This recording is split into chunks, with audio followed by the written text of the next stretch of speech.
So you can see the introduction to loops. Now we have already discussed about if loop, else if loop, and else loop, unless. Now here we will talk about other loops which are generally used in Perl. Some of them are while, do while, until, for, and for each. So this while is very much similar to C. Until is again for is very much similar to C, and again do while is also very much similar to C. But there are two additional things like until, like we had unless. So we have this until condition, which is again like a positive way you will evaluate. Unless is like a negative way, and for each. So what we do is this for each. What we do is when we are referring to each a list like an array or a hash, for each element we can have some condition. So that will be for each, and for is a normal this thing, and for is, as we know, it can be just it can be for anything like a continuation of or a sequence of numbers or anything. So we can have that kind of thing. But for each is specific to a list where the condition for each condition goes for each element of the list like an array or hash. So we'll talk about it as we move ahead in the slides. So let's go to the next slide. Okay, so while. So what is while loop? So if the while condition is true, then the body, how it is done? Say we'll execute this script. So while demo.pl. So let's go to the while demo.pl. While demo.pl. Type a number. So let's keep it ready and let's open the programs here. Pen for while demo.pl. So it says what it says. It says please type a number. So let's not go through the slide because it's something like the same thing. Let's go quickly to the program itself. So what we do here is please type a number, and you are asked to type a number. You type some number. Chomp. So you remove the /n, that new line character, for the number, and you make the count as 0. So count as 0 is like a counter. So if you have some logic, you have earlier implemented some logic. Always if you want to know how many times a number is repeated or how many times a statement is printed, you can have a counter variable which will count the number of instances or the repetitions. Or if there is some static variable in C or thing, you want to count how many times it is called or the static function is called, like C++. We also use the same concept where we use a counter. So similarly in Perl, we will be using a counter variable to find out how many times it has been encountered or how many time it was called for. And if we'll put some condition, and there should be, if you are putting some condition, it should also have some exit condition. So you can see that we have made the count to 0, means it will start from 0. And if count less than 10, as long as we have count less than 10, number modulo 2 is not equal to 0, means the number modulo 2 means it is, if you divide by 2, the remainder, if it is becomes 0, then this is different. It is not the case. If the number modulo 2 is not equal to 0, means it is not divisible by 2.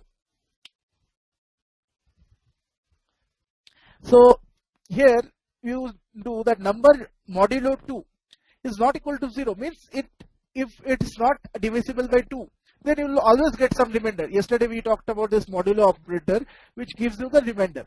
So if number modulo 2 not equal to 0 means what? It is not divisible by 2, and you get some remainder. So the value should be 1, 2 or anything higher, but not 0.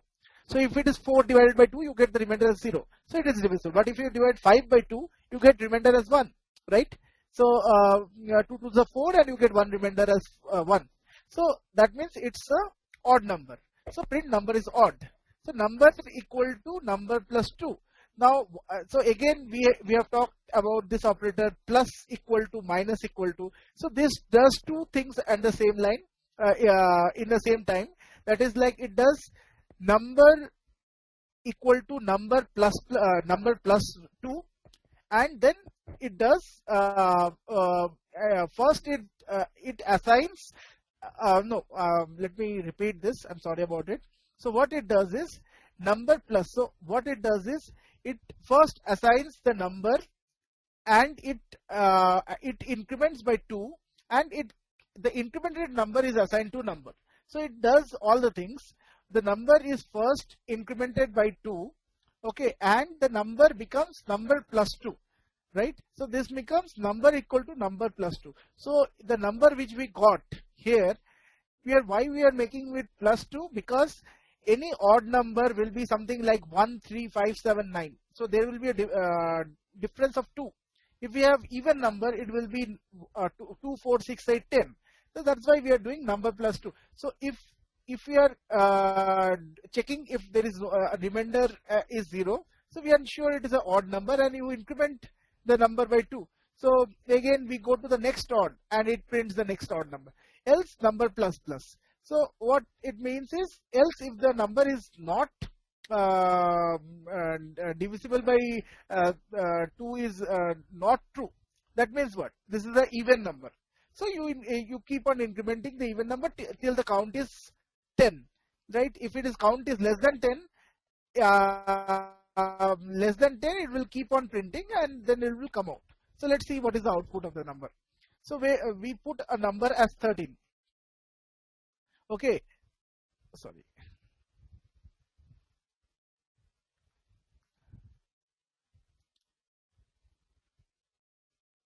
Yes, Rahul, you're right. It is going in an infinite loop, right? So this is why you are asking why in this code we are not incrementing the count variable. Will this go in an infinite loop because count will be always less than 10? Yes, you are true. So this is not the right way of doing it, because this example is not from me. This example is given as part of the course material. So probably we can write a better logic for this, okay? Because we are not putting the count less than 10, but it will go in an infinite loop, because here if you put a number as say 2, okay, so it will keep on incrementing the odd, it will keep on printing the odd number. So this is not the right way of doing it, okay? So we can have a better logic for this. If you want to write a better logic for this, you can try it out. If you're not able to do, you can just ask me. So this is not much simple complex thing.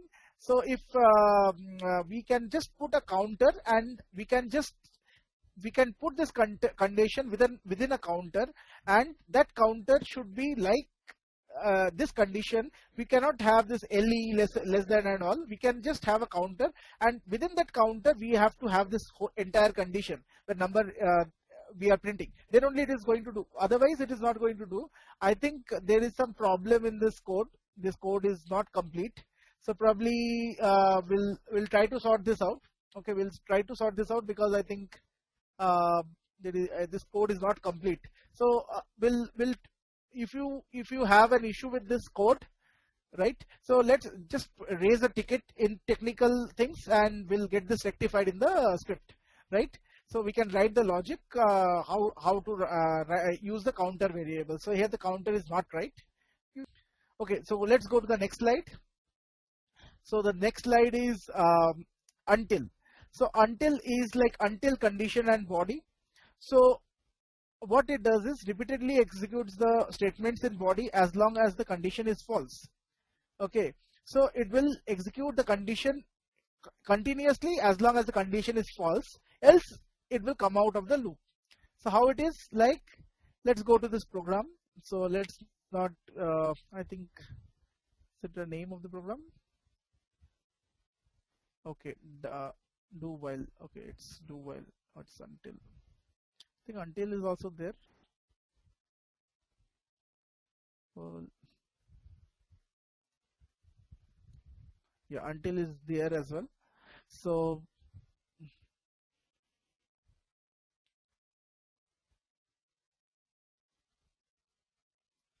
So Rahul, your query is, as a programmer, what do you think is best for loops? For or do while or while? Right. It's a good question, Rahul.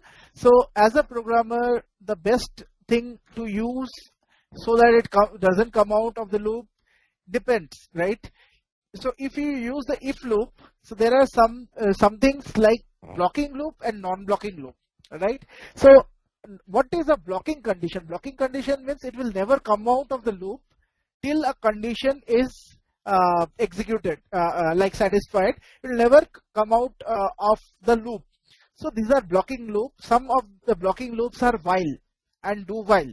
Okay, and non-blocking loops are if and for. So say if you want to count the number of items in an array, and or you want to print the number of items in an array, you will print from 1 to 10 and it will come out of the loop. If there is some problem, it will not even bother about it. It will just come out. So so what is the thing is, if and for, it's something like non-blocking loop. So if there is some error or something, it will go to the else, print it and come out. But if you use do while, it is having a rigid condition that it will never come out of the loop till the condition is met. So while is like a condition, you can have an infinite loop with a while. So if you put while semicolon, it will execute. If you want to write an embedded code, you can put in a while of one loop, it will execute infinitely. Or if you do while condition and semicolon, it will execute infinitely. That means it has this rigid condition wherein if it is not satisfied, it will always continue. So I suppose that the better condition, better loop which we can use as a rigid one is the while loop. Okay, so while loop, but there are ways, places where you can use if and for, because okay, there is something like switch statements are there. So switch is similar to if. So you can switch conditions like if it is 2, 1, 2 and all. So it is similar to if, right? So you can replace the if loop with a switch, which is a better way of doing it, right? But if you consider while, so if is not compatible with while, because if while is like this condition is met, it will never come out of the loop. And do while is if it will keep on doing something till that this is met. You want to keep on printing for each while. So you will have a do while loop. So we'll talk about it. So the thing is, as a programmer, it depends again. But if you have a very rigid condition, if you want to write, always use the while loop. Okay, do while is even better, because do while you want to do something, and while some condition is there, you want to keep on performing. So these kind of things are more used in embedded programming, where we want to continuously monitor some traffic and we want to do something.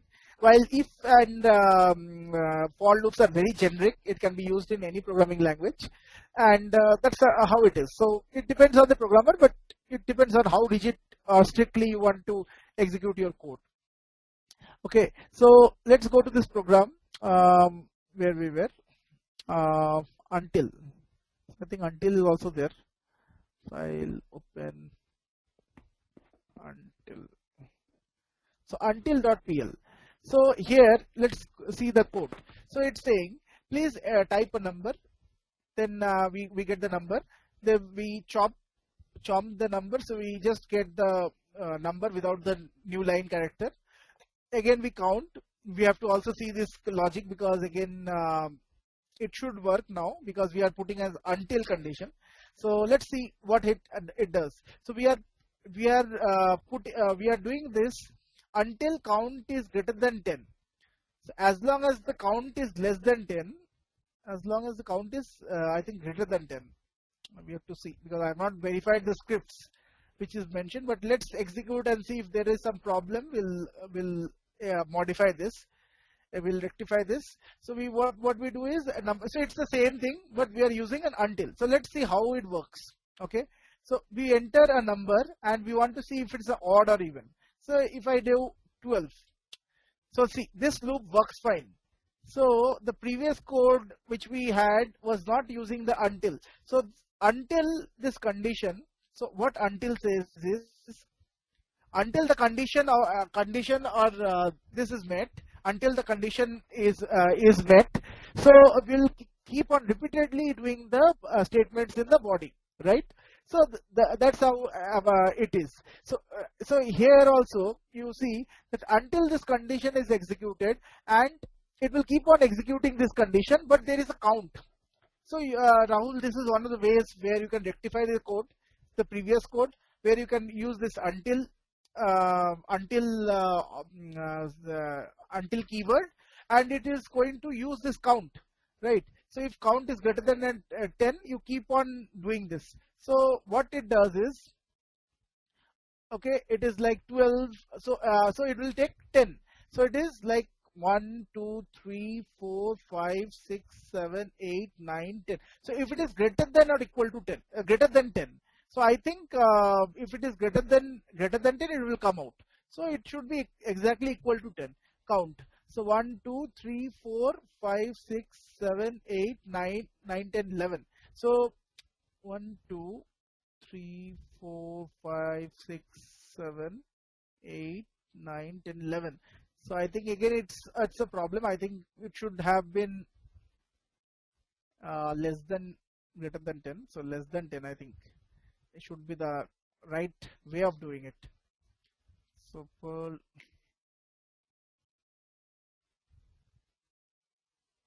okay, no,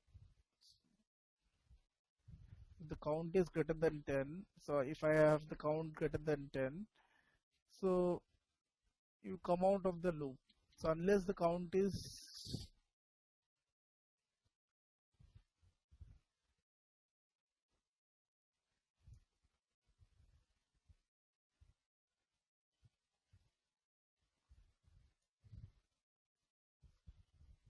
1, 2, 3, 4, 5, 6, 7, 8, 9, 10. So see, this is the right way of doing it. Again, we want to just have 10 numbers, not 11 numbers. So what we were doing is, here we were doing greater than 10. So what it does it, if it is greater than 10, so it will also count 10. So it will do from 0. So we started with 0. So it is like 0, 1, 2, 3, 4, 5, 6, 7, 8, 9, 10. So it will be 11 numbers. So it should be actually 10 or less. So it is like, so that's how it is. So you can modify some of the scripts. They might have some issues. So there very minimal changes might be required to execute that. So let's go to the next slide. So we have already executed this. This is, so logic is same. Okay. So here we do count plus plus and number equal to number plus 2. So what we do is we increment the count here and we increment the number by 2. So count becomes from 0 to 10. Okay. And the number becomes from whatever number we entered, like 12. So it increments by 2. But it will wait till the count, and when the count is encountered, it will come out of the loop. So let's go to the next slide. So so the next is do while. So first execute the do body and repeatedly execute the statements in the body as long as the condition is true. So do body while condition. Firstly execute the do body and repeatedly execute the statements in body as long as the condition is false. Okay. So what we do is, while the condition is getting executed, you continuously do something. Okay, so while the condition is true, you can do something, but do while is something where there is a while condition and you have to do some operations. So you till the while condition is true, you keep on doing some operations, and once the while condition becomes false, immediately come out and stop it. Okay, while is just within the while is true, you can execute some thing, or you can wait for some. So while, like, you can wait for a delay, wait till some 10 minutes while delay is equal to 10, or you can do something and you can wait. It is like your waiting condition. If it waits and you want to do something till that while condition is encountered, you will use the do while loop. So let's go to the while condition and see. Okay. So see, while. So what it says is same thing. if count less than 10, okay, as long as the count is less than 10, number equal to number modulo 2. Again, here number, I can say it can be, if you want count less than 10, this is right, this is fine. So let's execute this Perl while demo.pl, so 12. So again it goes in an infinite loop. So the reason being, again we are doing the same old mistake which we did in the last thing. We are doing a count less than 10. I think it should be while count greater than equal to 10. Let's try this out.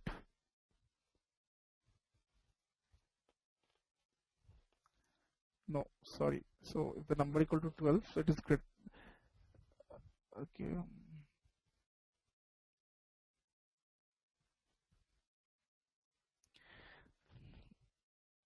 The count.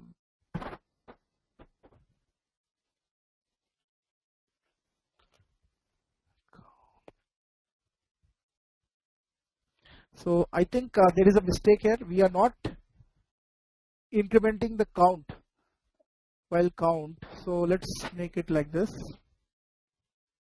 Count less than 10. Okay, and I think we also have to increment the count. $count plus plus. We also need to do this as number plus. But if doesn't execute, we again, so this works. So Rahul, I think this is the solution. In the previous slide also, if you don't want this in an infinite loop, you can just have this count less than 10, and you also have to increment the count. So this count plus plus was missing. Okay, this count plus plus was missing. We are not incrementing the count, though we are. Okay, so though we are incrementing the number, okay, but we are not incrementing the count. So always the condition keeps on always the condition is true, like count less than 10, and the count doesn't get incremented. So we can modify this script. I think while demo.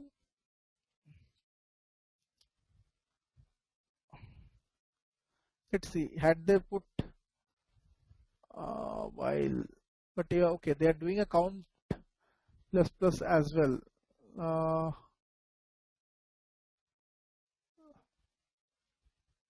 I don't see a difference between this and this. Count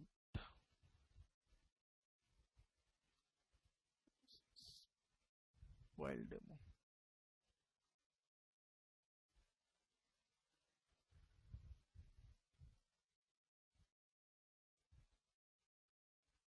No, this is not the program.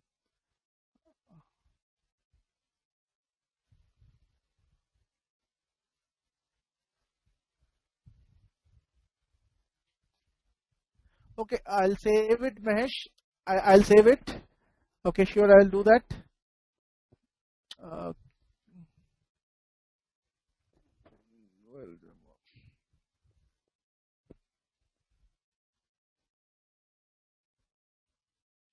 so we are executing while demo, right? 12. So this works. Okay. Which was the problem while demo?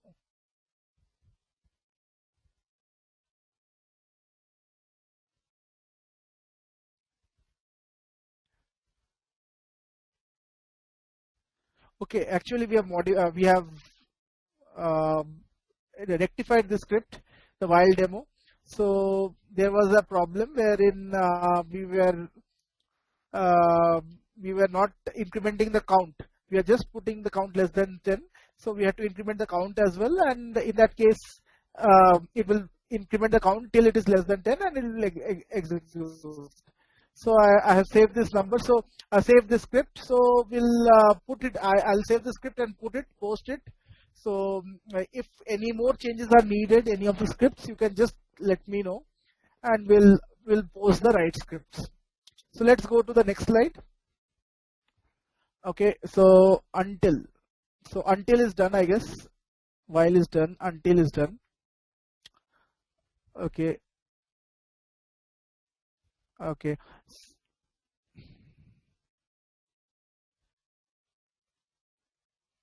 Until, oh, sorry.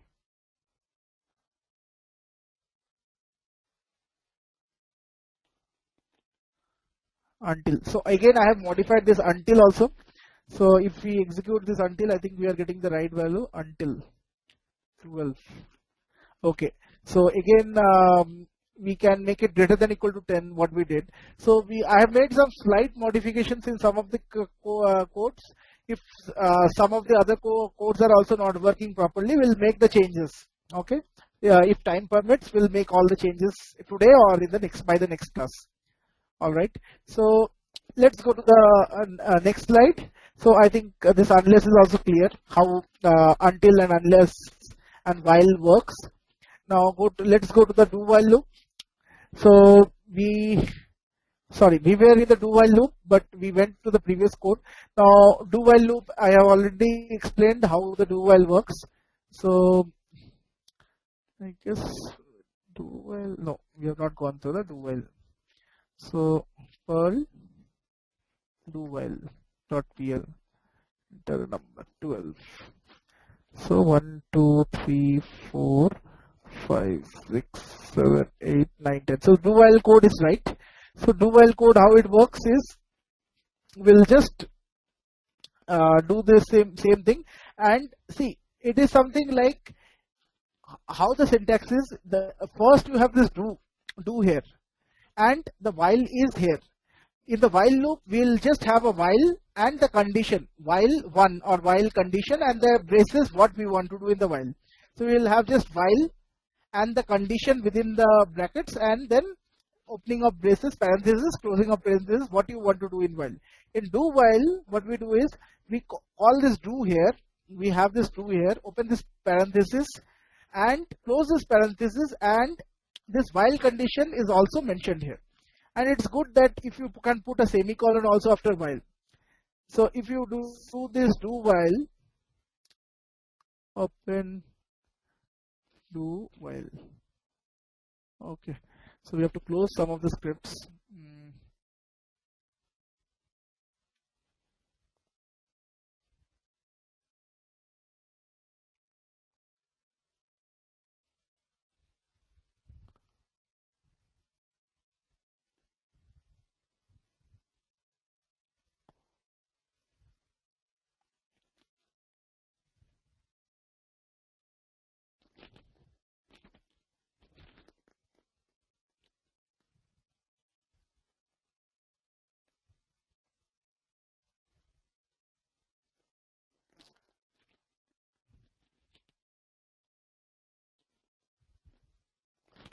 Okay, that's all right. So let's open this do while.pl. So what it does is this, and you can also put a semicolon after this. Okay, and see, output is the same, and this is a good practice.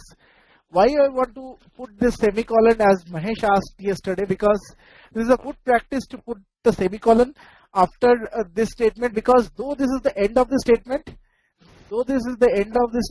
and there is no statement, so Perl is an interpreter. So once it gets the semicolon, it understands that this is the first line you want to interpret, and you can put all the things in one single line, separated by semicolon. That is also possible, like in a command line we showed. But the thing is, in the last line, many people will not write this semicolon, but this is not the right way of doing it, because though it's an interpreter, so it will not check whether that's the end of the program or not, it is properly written. But the thing is, it should be done, because this is, if you want to learn programming, since I am from a C programming background, we must put a semicolon after a while. Otherwise, the while loop only is not right. It's not invalid. So the same thing is not true if we put the while here. it is only for do while where we put a semicolon. If we put a while here and then you put a semicolon, it goes in an infinite loop. But in do while, we must put a semicolon, or any statements, you must put a semicolon in the last line as well, so that it is logically correct. Right? So I hope like you understood this as well.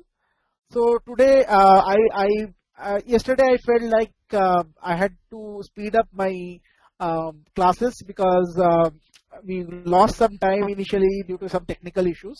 So I thought like let's have this kind of way where it will go script by script and we'll execute, because yesterday there were so many concepts, so we had to go through the slides.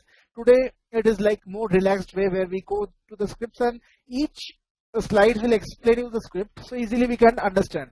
You can open the script, execute and understand. If you have any doubts, you can ask. So let's move to the next this thing. So here we are like, what will be the output of the following code snippet? So here we have an array equal to 1, 2, 3, 4, while array is true. Now here, as Mahesh told, while array is true, so what does this array do? So here earlier we had this thing where we are just putting array is one scalar. Now we are putting this array in a while statement. Right.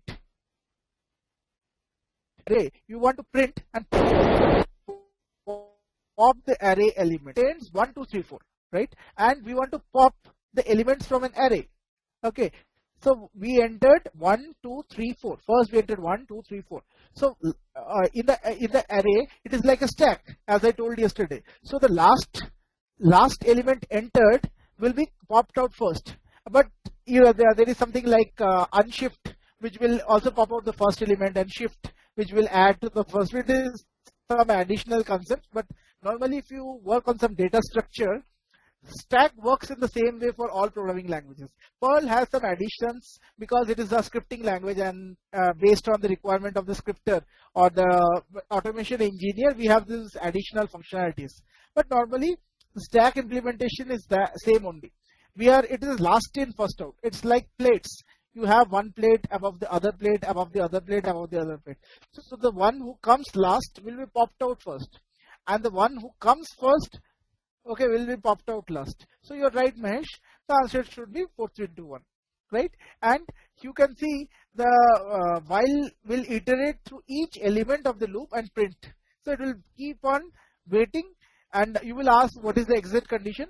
So while the array is true, so while the array is true, there are 4 elements. So it will iterate for 4 elements and then come out.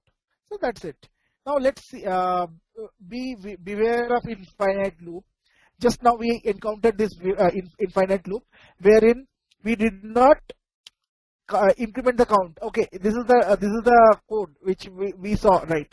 So in the last example, okay, right, so they had intentionally made it to infinite loop. So loops which never terminate is called an infinite loop.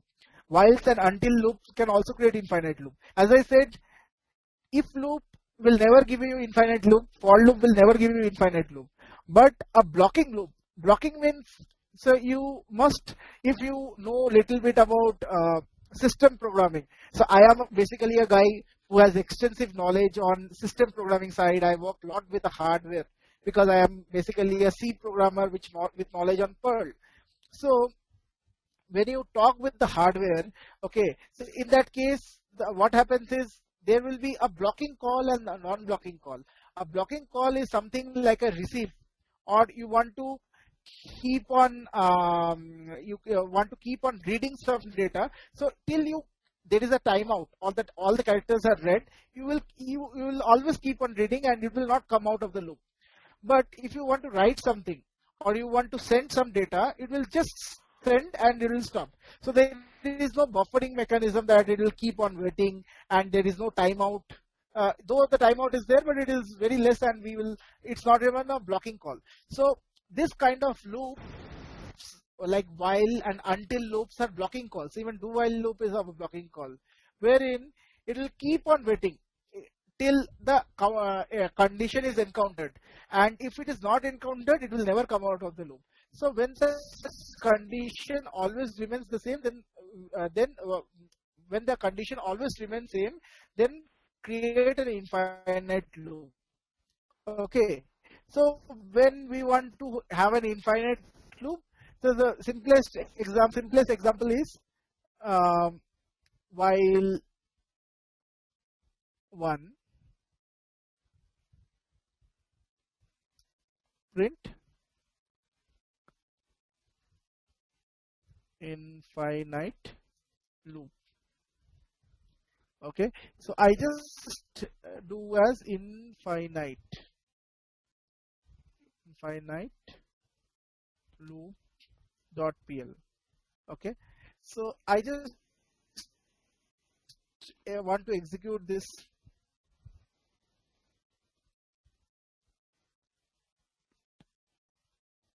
print. Okay, there is a compilation error here. Oh, sorry. So if you want to have this loop, you must have this open and close braces.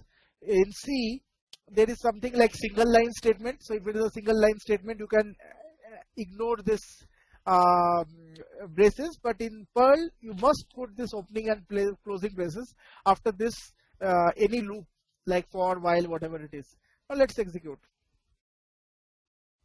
So see, it goes in an infinite loop, and it's very difficult to kill this because it goes in infinite loop. So this is a simple example of infinite loop, and you can also have a while some condition and then semicolon, and then we can see what it prints. Okay.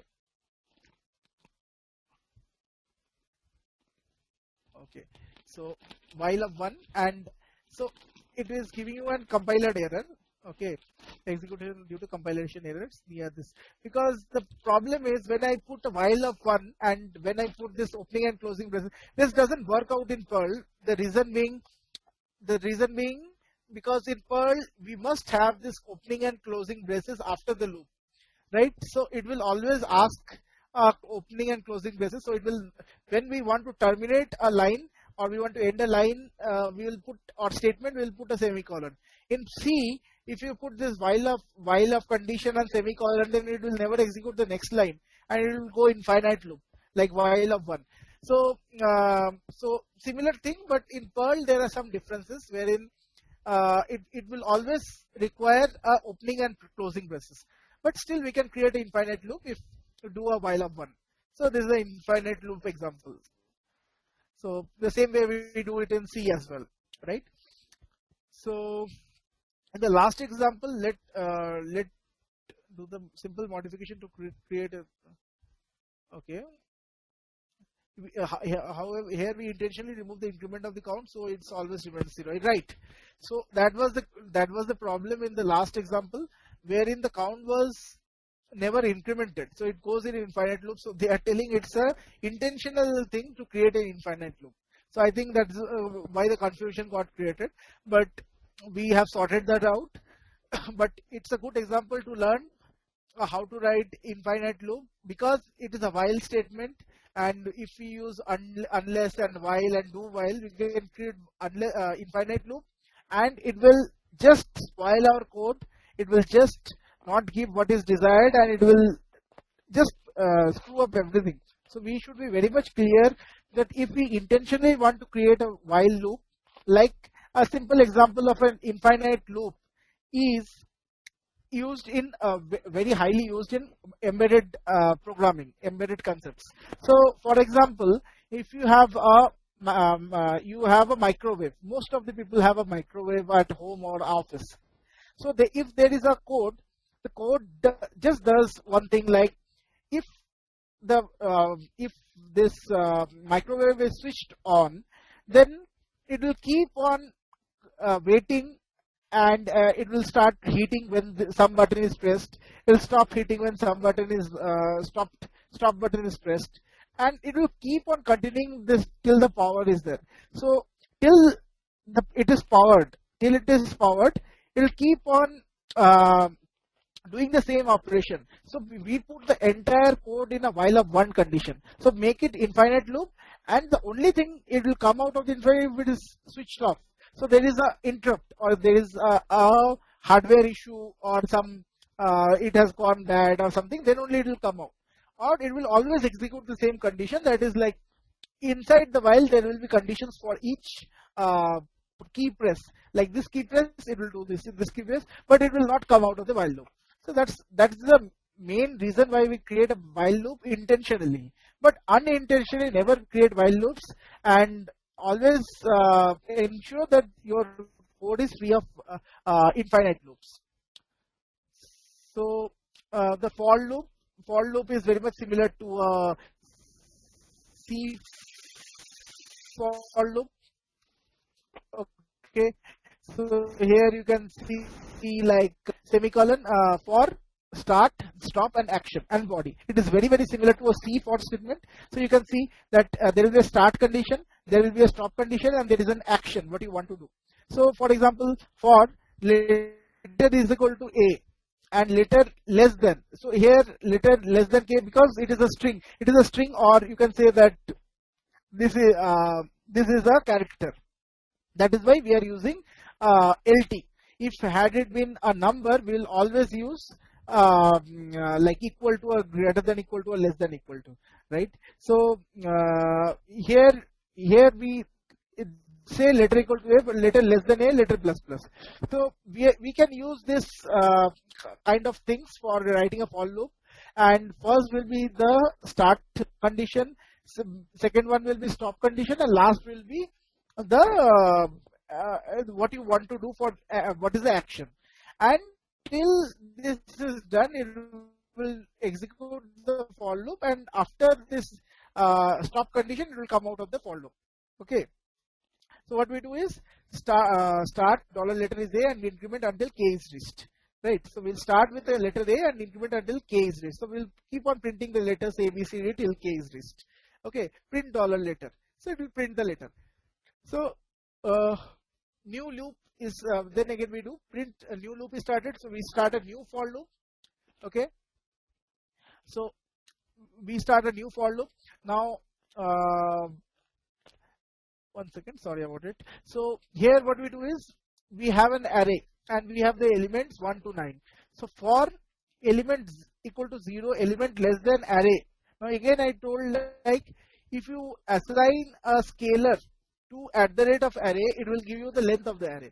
So when we do dollar element less than @array, it will just count the length of the array, and it will do the comparison. Element plus plus print dollar array, dollar element, each element of the array. So it's very simple. You can just go to the for loop example. So say Perl for, and you can press the tab and it will give you. So see, so it will give you 1, 2, 3, 4, 5, 6, 7, 8, 9. So here what we, okay, so it, I think this example is the second one. So let's close this.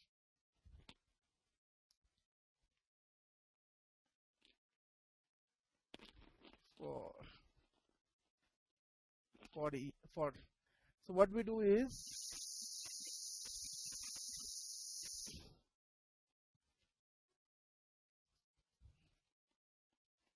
print dollar letter. Okay, so right, so it has both the outputs, you can see. So it prints A, B, C, D, E, F, G, H, I, J. So till the letter K is encountered, it will keep on printing each letter and it will come out. And the next for loop, you can see that it will print each element of an array till the last element. So it will keep on printing till the last element, that is 9. So it prints 1 to 9. So let's close this, because my this Perl Express doesn't support more than 10 windows together. Okay, so we'll close some of the programs.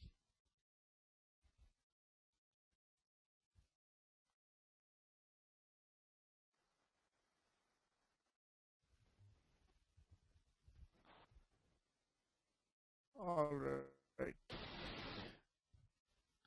Okay, so let's go to the next one. So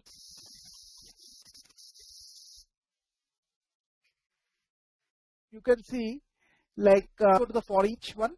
So for each scalar array and body. So it is very much similar to for loop.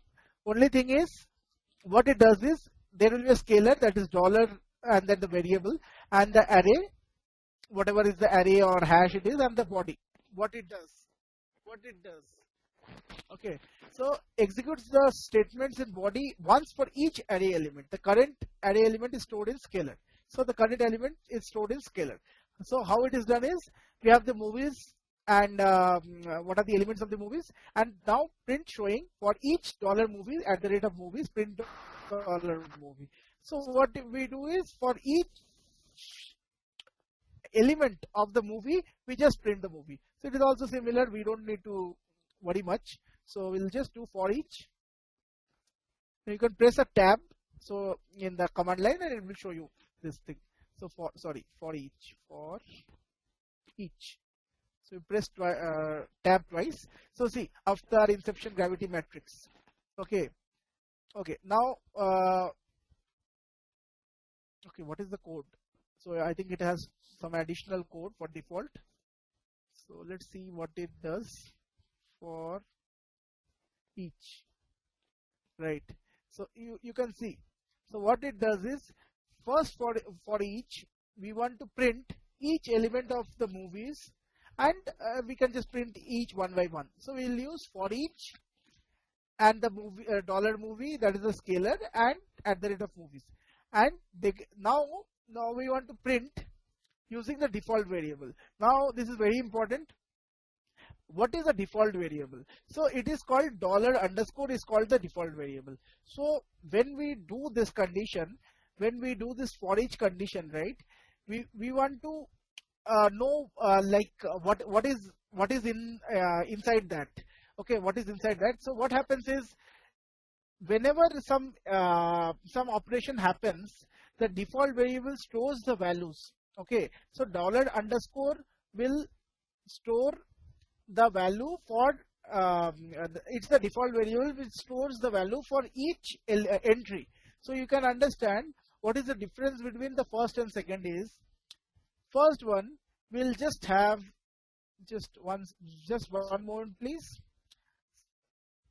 So okay, all right. So you can see, in the first statement we just have for each, and we are printing.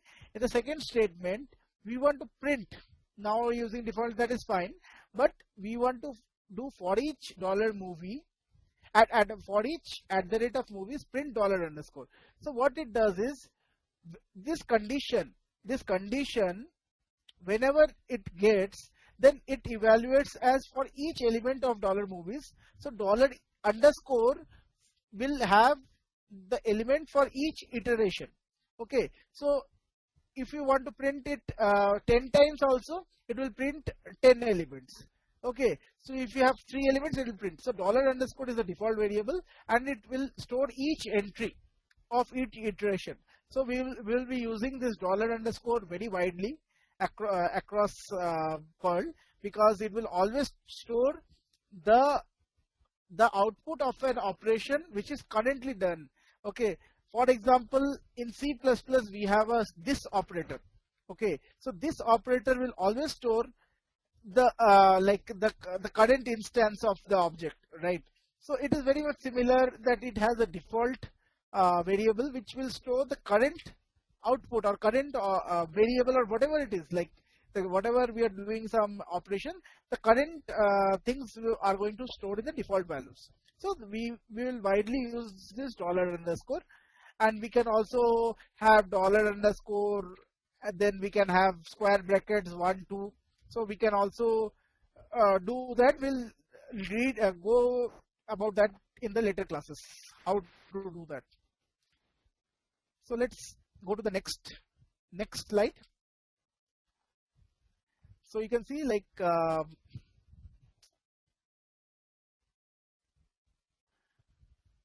So you can see the next slide. It is like this is done. So let's see. This is also done. Okay, iterate through a hash. Now instead of using an array, we want to use a hash. So how it is different is very much similar to an array, but we use the key value concepts, right? So key value concepts is like we have like hash as avatar 10 p.m. show, gravity 10 a.m. show, matrix 6 p.m. show. So we are putting this key and the value. Okay, and it can be anything. The key can be anything, the value can be anything. Print using each function while $key $value each percentage hash. Print key is the corresponding value of value. Print $key corresponding value is $value. So what we do is for each element of the hash, we or each key of the hash, we print the value, corresponding value. Okay. Next, what we do is for each using keys function. So there is also one function called keys. Okay, so keys will be used for each element when we use this for each, and this keys, it refers to only the keys of the hash. Okay, so when we do keys of hash, we can only refer to the each key of the hash. Okay, so for example, for each $key, okay, like in the previous example, if you see, here we are doing for each $movie. So this syntax is similar like an array, but the next is we are putting directly the array, but for hash, we'll not put directly the hash, but we'll put just keys and percentage hash. So it will iterate through each element or each key of the hash, and it will print the output. So this is very important. As I told, hash has lot of functionalities and lot of like it is a very good practice in Perl to use hash, but very few people know how to use hash properly. And there are a lot of keywords in hash which adds to its robustness. So you should be very much aware of these concepts and all these keywords so that you can write this in a better way. So you can see that we have written this in two ways. One is using key value is equal to each $hash. So there is something called each. Okay, so if you do each, so each will be $hash. We can print directly like an array. Here if you see, so you can directly pass the array for $movie. Here also we can do, but we have to call the each keyword.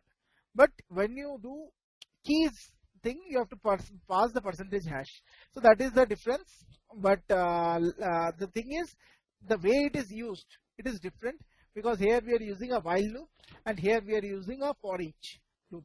So whenever we use a for each, we have to use the scalar variable, means for each iteration, and keys of the hash. So it will print the corresponding elements of the hash. So keys, corresponding value, hash. And here what we do is while. So it is a while loop, and for each key and the value, and again this is a while loop, and it matches each of the hash. Means what? We want to store each $key and $value in each element of a value, and then we can print what is the key, $key and $value. So that's it. So no need to execute this. Probably we can execute it and see once whether the output is right or not. So Perl hash. So you can see, okay, using some keys after corresponding is 10 a.m. show. So there are two ways we are executing it, and it gives us the exactly same output. All right. So let's go to the next slide. Right. So I am in slide number 35. I presume there are around 65 slides or 61 slides. It's all like there are 69, but from 61st slide onwards, from 62nd slide onwards, it's like just assignment and all. So we have to cover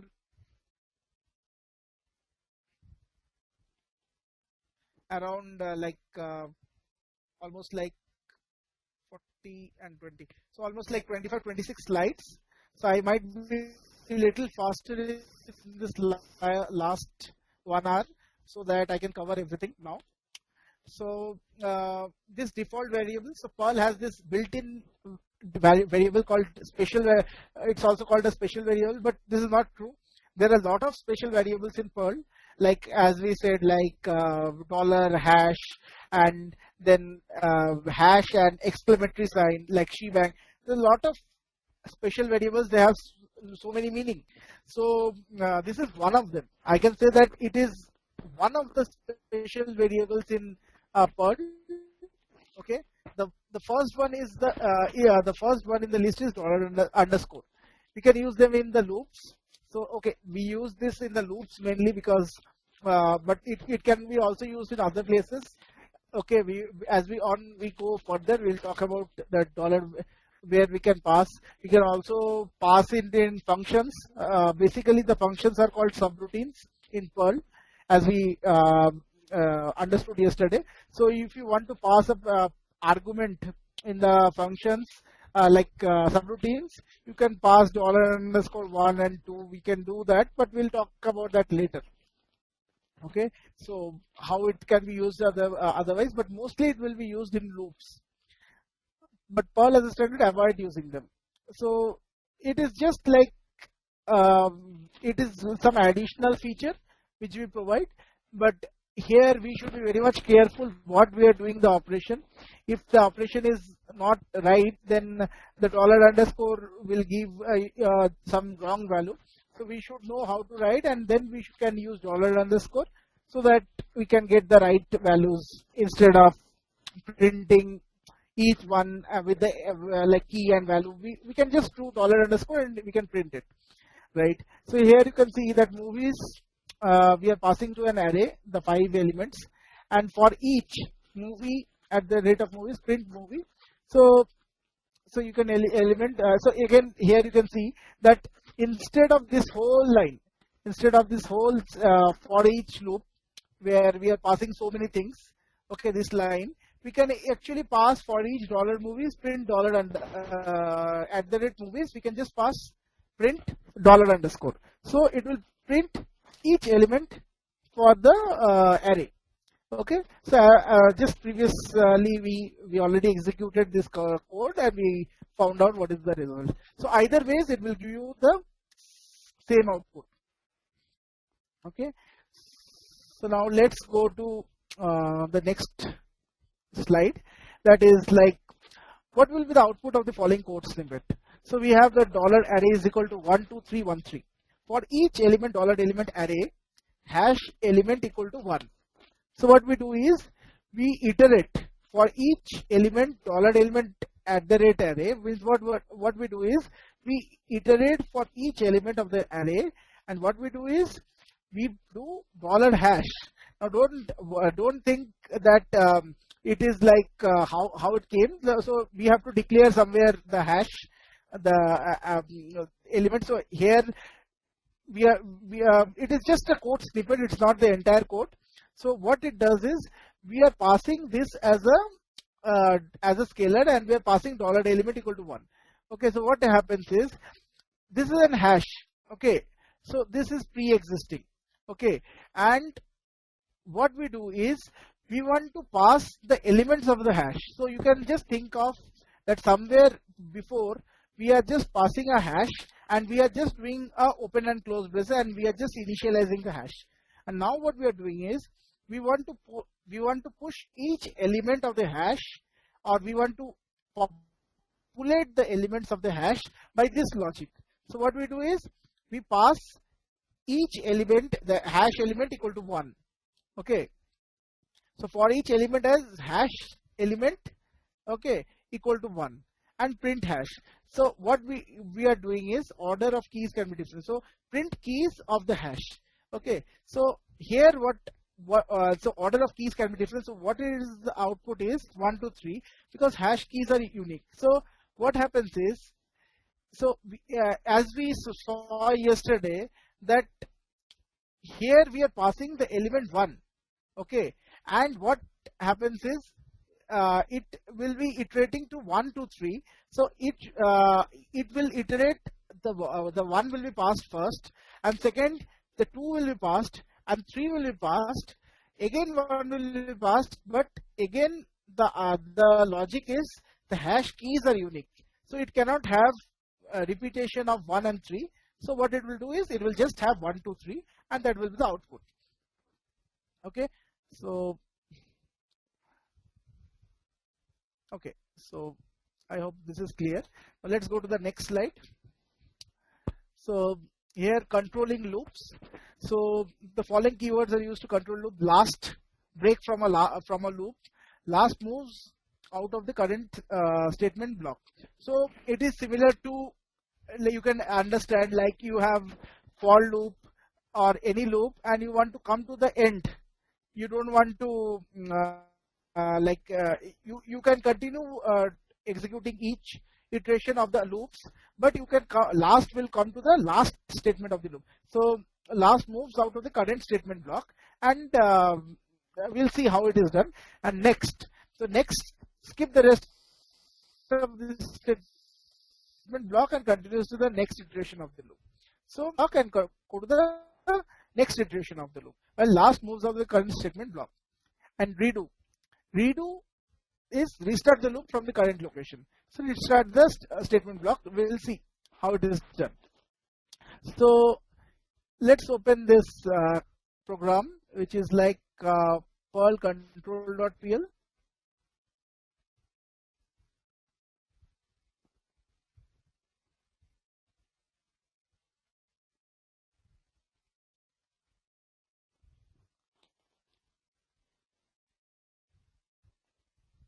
Oh, sorry, control.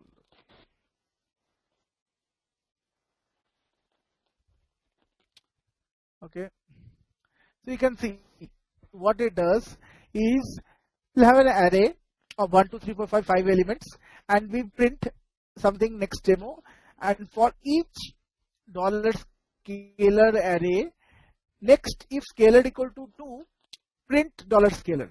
So what it does is it will go to the next iteration. So it again starts with, without executing the below statement, right? So what it does is that is the next statement. So after this statement, like next, it will always execute the next statement. So means it will it will ignore the next statement, because this print statement, because that's the meaning of next, that you execute this one and don't execute the next one. And here the last, what it does, it breaks the loop immediately when the value is 2. So what it does is it as soon as the value is 2, it will immediately come out of the loop. And come out of the loop means loop is between this parenthesis and this parenthesis. So once it comes out of the loop, it goes to the next statement, which is this print. Okay, then we have this redo demo. Okay, so what we do is $x equal to 0 while $x not equal to 9, x plus plus print hello. So what we do is while x $x is not equal to 9, okay, we increment x. Okay, so it will be like 0, 1, 2, 3, 4, 5, 6, 7, 8, 9, and it will print hello. So it will print hello for almost like 10 times. And last, if $x equal to 10, so when x equal to 10, it will again go to the previous condition, that $x not equal, first line where we are checking $x not equal to 10. Actually it is 9, but it is, we'll see what is the output. So here, if we do control.pl, okay, so here we can see that we are doing 1, 2, 3, 4, 5. So the first, so where is the output? Control.pl. So next demo, first it prints next demo, and then if scalar equal to 2, then print scalar. So what happens is it prints 1, 3, 4, 5. See, if 1, 3, 4, 5, and whenever the scalar equal to 2, it will never print the next statement. That means it will iterate through this array, and it will check all instances where this value is not 2, and it will print the next statement. As soon as the this value is 2, it will not print the next statement. That's what it has been done here. The next one is last demo. So this print statement is done. Next is for each $scalar at the rate of array last. Now what here we do is we go to the last one. Okay, whenever this scalar equal to 2. So what we do is, so here scalar it will break the loop immediately when the value is 2. Okay, so here we see that when the value is 2, okay, immediately it will come out. So when the value is 2, it immediately comes out, and when the value is 2, and it will not, it will print the $scalar. So it means, so it will come out of 2. Okay, it will come out of when it is 2, but first element is 1, right?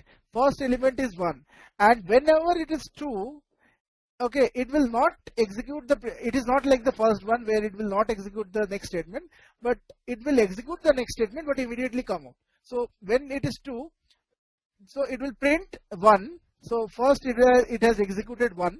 So first it gets 1, it executes 1. Immediately it gets 2, it comes out. So it just prints the first one. So I'm sorry, I will explain this in a better way. So what it means is, till this value is 2, you keep on printing this thing. So first we'll get 1. So you print the 1. Next, immediately you get the value as 2, you don't print this. Actually, it will not print the next value, and it will just print 1. So that is the difference. The first one is like when you do next, it will check for all elements, and whenever it is 2, it will come out. So it will iterate through each element. But here, whenever it is this, it will immediately come out. Okay, and this is redo. So it will execute, redo the operation.